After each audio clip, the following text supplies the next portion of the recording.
What's up guys, Noah Flegel here. Welcome to another YouTube episode. Today you're going to be coming along with me for a training session for the Wakeboard and Foil World Championships on my G23 Paragon. I'm going to show you guys all the settings that I'm going to be riding today, and I'm going to show you a little bit of what it's like to come out for a training session with me. Basically, when I go out and ride and train for a contest, I aim to do my contest run as flawlessly as I can without falling, but really I'm just trying to get the reps in and practice all the tricks that I plan to do in the contest out here on my own lake. And then once I get to the contest, it's basically like, okay, I just have to act like I'm at home and go do what I've been doing all week. So I'm going to take you along for what I do all week before a contest, and I hope you guys enjoy. So leading up to a contest, there's a lot that goes into it behind the scenes, but you might not really notice, or I probably don't talk about it. Most people don't talk about it. The mental aspects of what goes on behind the scenes have a lot to do with how my body feels and how my mind feels. So I don't want to be all stressed out coming into an event, and giving myself plenty of preparation time beforehand really helps eliminate the stress. So I feel like I'm properly prepared, and I'm also not just cramming a bunch of riding in at the last minute. So if you're riding every single day, my body is going to get super sore and I'm not going to feel great when I show up to the event. So I really try to start planning for an event, and I start training weeks out. So I'm kind of coming up to the end of my training here. So my body is pretty sore. I've been doing one day on, one day off, just kind of giving my body some time to reset in between rides. I also have been training for foiling and wake surfing as well as wakeboarding. So I have a lot more rigorous schedule for training than anybody else has because I'm competing in 3 divisions. So I really try to eat healthy, stretch as much as I can, and just light workouts for the muscles that feel like they need a little extra boost. But other than that, I really just try to stay calm, keep having fun with my friends, try to live as normal of a life as possible while getting as much practice time in on the lake as I can, and keeping my body feeling 100% is really the key for me. And yeah, let's hit the water.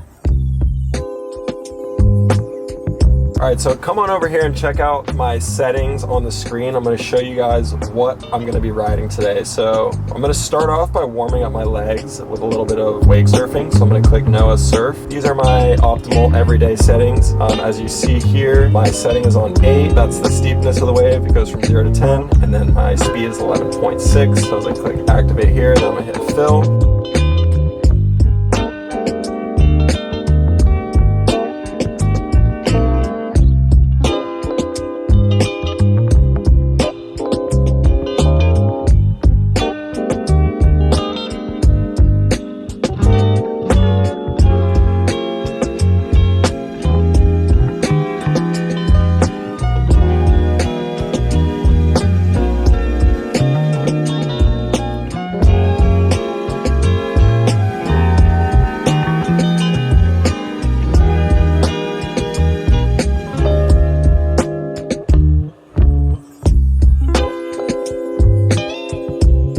Alright, that was a super fun surf session. Now I'm about to switch over to foil. So usually I would drain a little bit of weight, but since I'm training for a contest and the wake's going to be huge behind the Paragon at the competition, I am going to just leave the weight that I have in there, and I'm going to put this down, the steepness, from an 8 to a 3, and then I'm going to put the speed up, generally go a little bit faster. We'll go 11.8 for foil. Usually I'll go 11.7, but since we got a little bit extra weight, I like to go a little bit faster.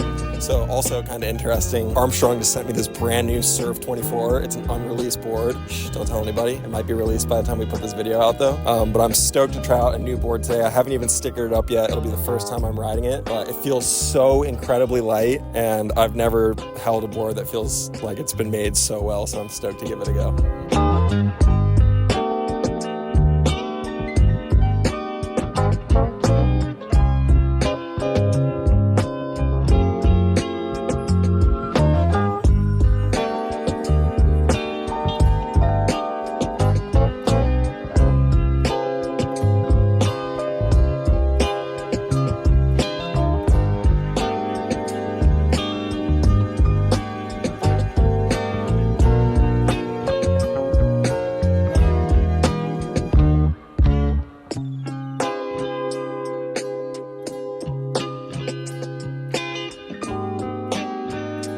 All right, that was a super fun warm-up on the surf and the foil, but it's time to wakeboard, so I'm going to go into this setting right here, Noah Wake, and activate, and that's all I need right there. I like the wake shape on 5, and I generally go 22.8 miles an hour when I'm wakeboarding, and the wake is absolutely juiced with this amount of weight in it. If it's just one person driving, sometimes I will add a little bit more here to the supplemental or to the rear tanks. But right now I have 4 people on the boat, so this should be perfect.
Yeah.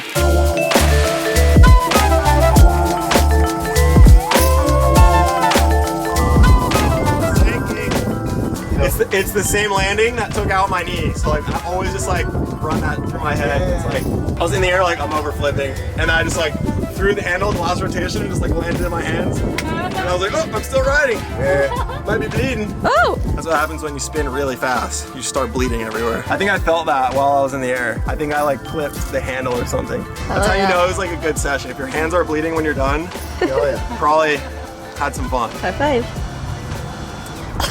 It's below 32. What? How is that even possible? Because there's literally ice on the bottom.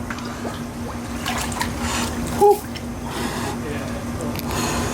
Thankfully, this is the most painful part of training this week. So when I'm training for a big contest, ice bath is like my #1 recovery tool. When I'm just like out on the water every day and my muscles are super sore, the ice bath is the one thing that just really calms the muscles down and kind of resets me.